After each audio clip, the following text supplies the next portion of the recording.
Bom, vamos começar falando assim. Que dia que você assumiu a presidência? Ainda é recente, né, Adriano? No final do mês de junho a gente teve a eleição, onde nós fomos eleitos por aclamação, eu como presidente, o Joel e o Zé Fava como vices e toda a nossa diretoria. E já assumimos então no começo do mês de julho e vamos ter a posse efetivamente, uma posse mais festiva no dia 13 de agosto. Então ainda aquela solenidade, com mais formalidades, ela ainda vai acontecer. Mas a atuação, as responsabilidades, elas já chegaram, né? Exatamente. Nós temos o desafio de substituir o presidente Bartolomeu, que assumiu a ProSoja Brasil e está interinamente na FAEG. E então a gente já tomou o cargo e está conduzindo a ProSoja Goiás, até para aliviar um pouco o trabalho que ele está tendo. Uhum. E o Bartolomeu, é bom também que a gente já faça o registro aqui, foi o primeiro presidente, né, da ProSoja Goiás, né? Então, com a criação, e fez um trabalho bacana, né? Exatamente, é um desafio para a gente substituir um presidente que teve tanto sucesso durante a gestão dele e a diretoria dele também. Então, é um desafio que, com perseverança, com pragmatismo, a gente vai conseguir vencer esses 3 anos que nos foi dado. Eu vou concordar com você. Substituir alguém que não foi relevante é fácil porque qualquer coisa que se faça aparece. Substituir alguém atuante, e a prova também de que ele realmente fez um bom trabalho, que foi o nome indicado aí, e foi eleito, né, por aclamação também, né, para a ProSoja Brasil. Então, assim, o setor do agronegócio ele demanda muito trabalho, muita vigilância, né?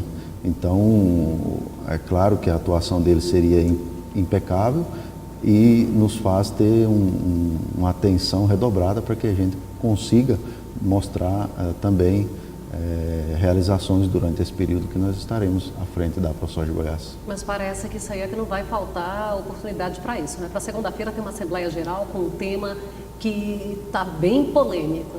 Exatamente, você que acompanha o agronegócio, que está sempre junto conosco lá, a primeira Assembleia que nós vamos ter agora, dia 16, já é um assunto polêmico, onde nós vamos debater se o Estado de Goiás vai acompanhar o Mato Grosso na ação contra os royalties, contra a cobrança de royalties da Monsanto. Vamos explicar para os produtores o porquê que está sendo discutido esse assunto, né? Uhum. E no meio disso, tantos outros assuntos que você acompanha. Então, nós temos o Fundo Rural, nós temos a Lei de Proteção de Cultivares, nós temos essa nova lei dos defensivos, né? Para tornar os defensivos um pouco mais seguros. Então, a pauta é muito grande para as entidades tomarem conta durante esse ano e o próximo aí, pelo que a gente percebe. Pois às vezes quando eu falo de fundo rural aí, alguém pode perguntar, o que a ProSoja tem a ver com isso? Tem tudo a ver, né? Porque afinal de contas, o sojicultor também é um devedor hoje, aí, com essa dívida que foi criada com relação ao fundo rural, né, Barzotto? A gente percebe que quando um setor tem sucesso na economia, como o agronegócio vem mostrando sucesso, vem mostrando sempre um superávit durante os anos, ele acaba chamando a atenção dos órgãos de governo para que seja aumentado custos, impostos. A tributação sempre, e as dificuldades sempre vêm aumentando. Então, vou te dar um exemplo. O Fundo Rural, ele tinha sido votado como inconstitucional. O produtor sabia e entendia que não deveria pagar, e do nada, de uma hora para outra, o Supremo Tribunal Federal votou a 6-5 pela constitucionalidade. Então, você veja que de uma hora para outra, um assunto que estava resolvido acaba voltando à pauta, e as entidades precisam mostrar que isso daí não é conduzido dessa forma. E para piorar tudo, ainda veio aquela questão, porque o produtor, ele até fala, se criar um imposto daqui para frente, vamos embora, vamos discutir daqui para frente, mas vamos pagando e resolvendo. Agora, o problema do Fundo Rural foi aquele passivo, né? Exatamente. Então, assim, temos o problema do Fundo Rural, temos o problema da Monsanto, que nós estávamos conversando no começo. Olha só como acontece. A empresa apresentou um produto novo, como sendo novo, que é a soja intacta, e a ProSoja do Mato Grosso questionou essa inventividade, né? Procurou pesquisadores da Alemanha, do Brasil, e eles constataram que essa inventividade não havia acontecido. Não aconteceu, ela só teve uma E o produtor acaba... maquiagem. Exatamente. Ela uniu duas tecnologias, e isso não é uma inventividade, ela é só uma união. E acabou colocando para o produtor pagar. E o produtor não tem como se defender se não é através de suas entidades. Pois é, esse assunto, às vezes as pessoas podem ficar ainda meio perdidas, né? Mas o que está acontecendo? É para não pagar royalties de jeito nenhum? Não, não é isso, né? É para pagar royalties em cima daquilo que realmente é uma tecnologia nova, não é uma tecnologia simplesmente, é a inventabilidade. Tem que ter algo que nunca existiu antes. Exatamente. E a Intacta RR2 Pro, ela vem trazendo tecnologia pré-existente. É isso, não é? Basicamente isso. É como se eu pegasse ali uma vassoura e um rodo e fizesse os dois no mesmo cabo e depois falar que eu inventei. Não, eu peguei duas tecnologias que e já coloquei... Existiu. Então, assim, é uma ação. É uma ação que a ProSoja Mato Grosso impetrou contra a Monsanto. O juiz federal deu no dia 13 de julho uma liminar pedindo para a Monsanto depositar em juízo os royalties da próxima safra, né? E deu a oportunidade de outras entidades entrar também na mesma ação. Então, por isso que agora Goiás e os outros estados estão se mobilizando para entender se isso é bom ou não para o produtor do estado e entrar também, então, junto com a ProSoja Mato Grosso na mesma ação para que isso se resolva. Se é devido, é devido. Se não é devido, então que seja devolvido o valor. E olha, eu quero até deixar aí um abraço a todos os telespectadores que nos acompanham em todas as regiões do país.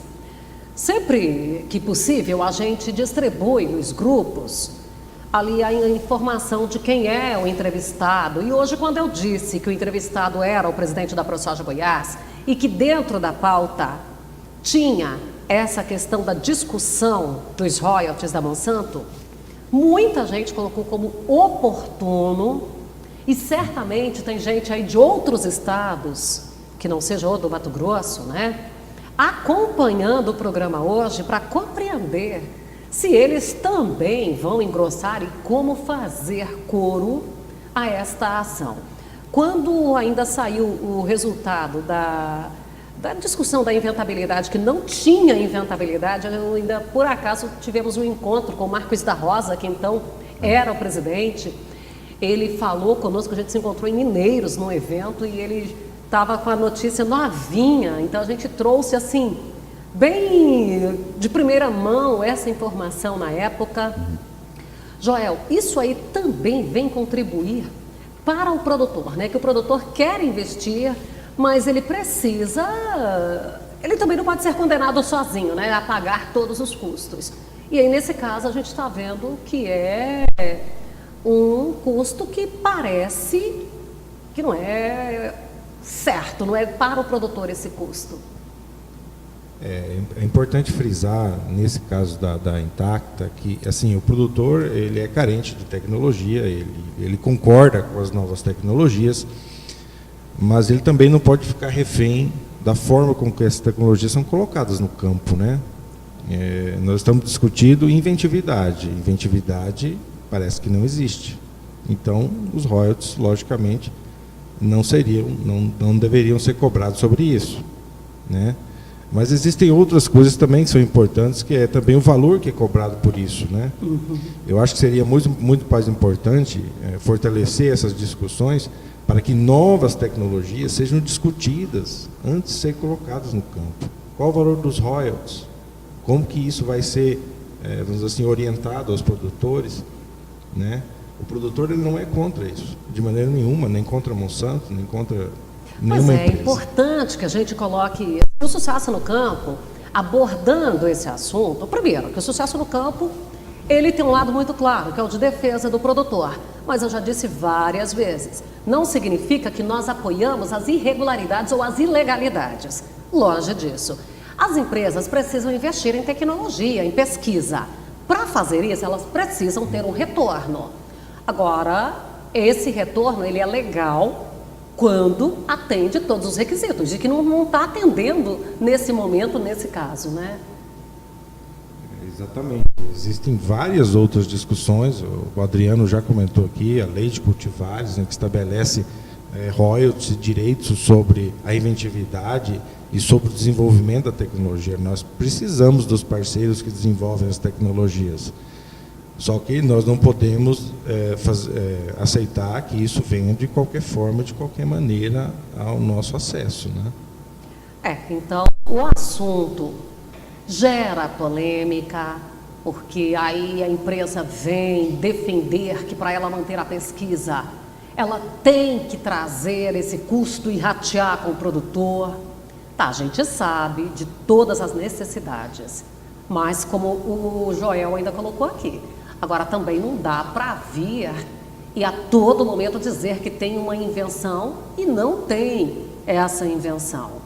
Houve uma evolução de uma tecnologia. Isso é diferente de se criar algo de verdade.